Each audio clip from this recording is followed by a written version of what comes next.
I was just a kid back then, maybe 10 or 11, growing up in Southern California. It was the summer of '85, and you could feel the heat pressing down on the city like a blanket. The news kept blaring warnings about this psycho breaking into homes, attacking people in the dead of night. They said he was pure evil, but I didn't care much. I was just a kid. One night, I was staying with my uncle. His house was old, creaky, the kind of place that never really feels quiet even when it's supposed to be. It was late and I couldn't sleep, so I went to the living room and turned on the TV. My uncle was asleep in his room, the kind of guy who could sleep through an earthquake. I envied him for that. Around 1 a.m., I heard something. It wasn't the TV, it was coming from outside. A shuffling noise, like someone was moving around near the windows. At first, I thought maybe it was a stray dog or a raccoon, but the sound was too deliberate, like footsteps, slow and careful. I crept to the window, pulling back the curtain just a sliver. That's when I saw it. A car parked down the street, engine still running, barely visible under the dim streetlight.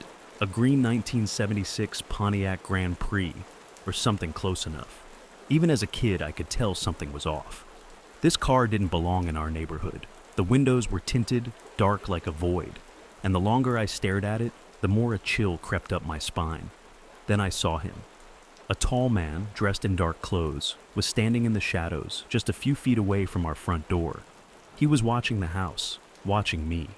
I couldn't see his face clearly, but the way he stood, the way his head tilted as if he knew I was watching, it was like he was daring me to move, daring me to do something. My heart pounded in my chest, but I was frozen. All I could do was stand there, gripping the curtain, hoping he'd just go away. Minutes passed, maybe longer, but it felt like hours. He didn't move. Finally, I heard the unmistakable creak of the front doorknob. My uncle always kept the door locked, but this guy, he didn't care. He tried it anyway, turning the knob back and forth, testing it. I don't know where I found the strength, but I bolted to my uncle's room. I shook him awake, my voice barely a whisper, telling him someone was outside. He stumbled out of bed, groggy, but when he looked out the window and saw that car, I could see the color drain from his face. Without a word, he grabbed the phone and dialed 911.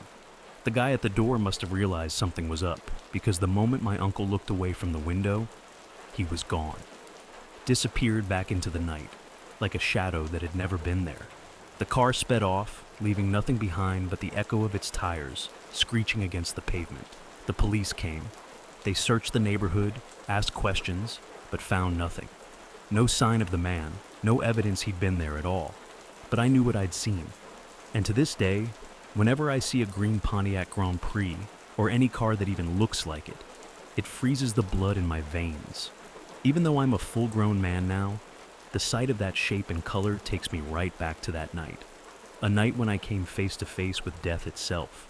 Years later, I learned that the man they eventually caught, the one who had terrorized the city, the one who was responsible for all those gruesome killings, had been driving a green Pontiac Grand Prix. It was the Night Stalker.